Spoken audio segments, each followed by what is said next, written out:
I'm a 52-year-old male, but still very youthful. I am blessed that way.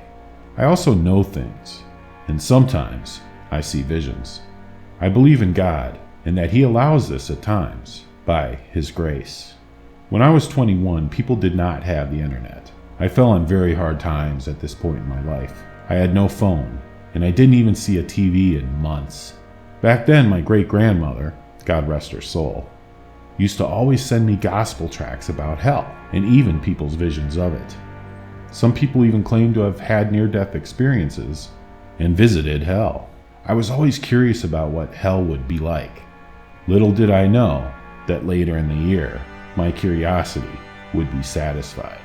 I had my own vision, and that one and only vision of hell is permanently burned into my memory.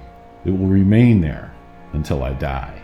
There are many different visions of hell, but what I saw was a very dark and dingy but huge room filled with endless aisles of neatly lined rows of cages, crammed like sardines with suffering condemned souls. The cages were like jail cells with flat iron bars and about 3 or 4 or maybe even 5 stories high. The bars of the cages were spaced large enough so that even a large man of my stature could easily squeeze through the spaces. They had no doors, and the occupants were all crammed in, but not too tightly at the bottom of the cells. They couldn't get out. They were all standing up and crying and wailing in terror. I couldn't understand what they were saying, if they were saying anything. Most alarmingly, there were also these huge dark figures scattered around strategically. There were no more than 6 or so, but they were giant and very dark and terrifying. The head and eyes of these creatures were perfectly round. The eyes had a dull yellow-orange fire look, with no expression or life in them at all.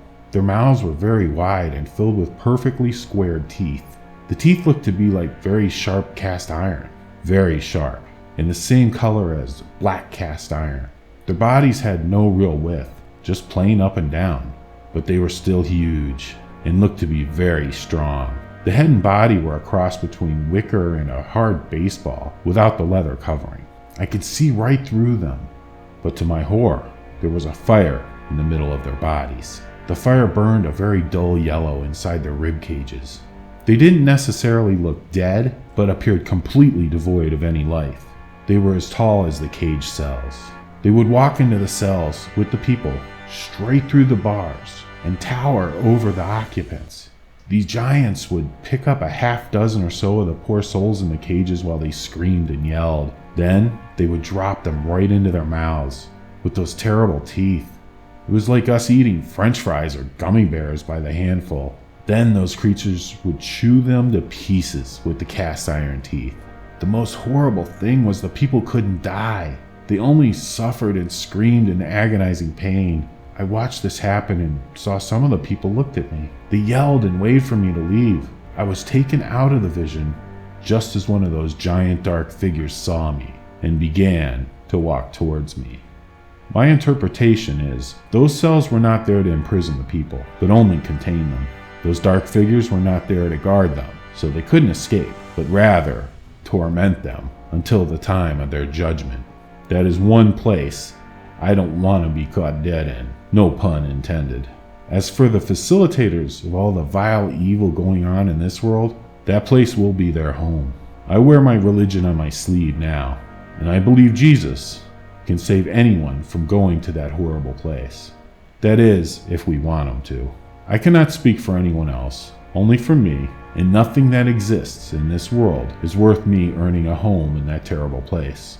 All the evil and terror you could imagine, even those horrible deep web stories, everything combined only pales in comparison to the suffering I saw in hell. Once you are there, you have no hope of escape, ever.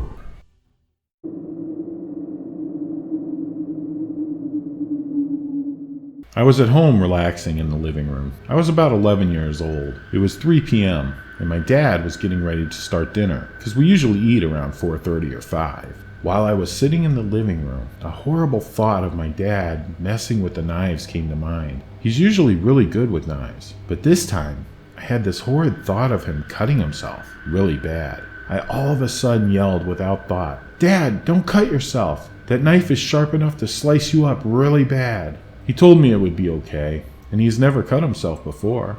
Later, when he started to cut up the carrots for some soup he was making, I heard him yell, and I rushed into the kitchen, and he had cut his finger to the bone. I saw on the counter the same knife that I saw in the vision. A couple years later, I was with my mom, and she was sitting in her chair with the cat, petting him. I went to stand and stretch, and I got dizzy, and I thought I saw the cat attack my mom for no reason. When I had regained my vision, my mom was perfectly fine, and nothing had happened. My mom noticed the look on my face and asked me what was wrong. I told her of the flash and asked her to be careful with that cat. She told me not to worry, because the cat was friendly and has never attacked anyone before. It was about 10 minutes later. She was playing with the cat and had angered it somehow, and the same attack that I saw earlier in that flash was actually happening. The cat had got up and smacked her face repeatedly with its claws and had scratched her up really bad. This June I had another flash, and I haven't had one for 2 or more years, but this one was awful because it involved the death of my uncle. I started crying and was freaking out. Later on June 12th, my uncle passed away, and I was devastated. I never told anyone of that flash because I didn't want to scare them. I haven't had any more flashes since then, and I am happy because I don't want to deal with something like that ever again. I don't know what it is, but I guess I'm clairvoyant or something.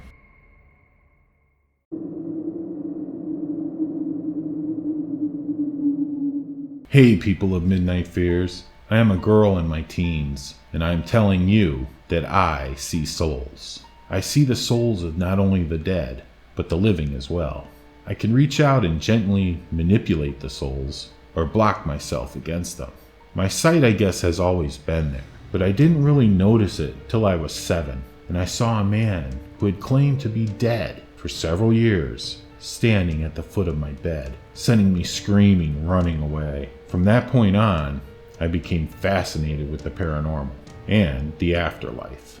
As I got older, my talent of sight only grew stronger, and with the development of synesthesia, I have been able to tell people what color I see their soul as. The color tends to be more accurate when it comes from a non-subjective viewpoint, since their favorite color tends to mix in, as I found out. At a certain point this August, I got a tablet and began to make friends online. Shun what you will, but this actually became an opportunity for me to help people and at the same time protect me from the creeps and poisonous people that lurk. Of course, now I tend to play on the darker side and keep some of the people who would be predators, tame them, and have them be my quirky buddies. I have a nice friend from a different part of the world who I've talked about my ability with, and as it so happens, he has the same ability. Not as strong as me, but he does in fact hold it. He and I like to train each other with pictures of our friends and see how close our general readings are, close to the person's actual personality. As I've gone out about this in a new area of the internet, in this new part in my life, I've discovered a lot of people with similar abilities to mine. I've come to call these people with such talents Vala, as in the Nordic seers, who saw the dead, predicted the future, and other important things. But it mainly translates to seer. If any of you have questions, feel free to email me back on this subject. I'd be happy to oblige, and I hope you all are interested in this case of mine.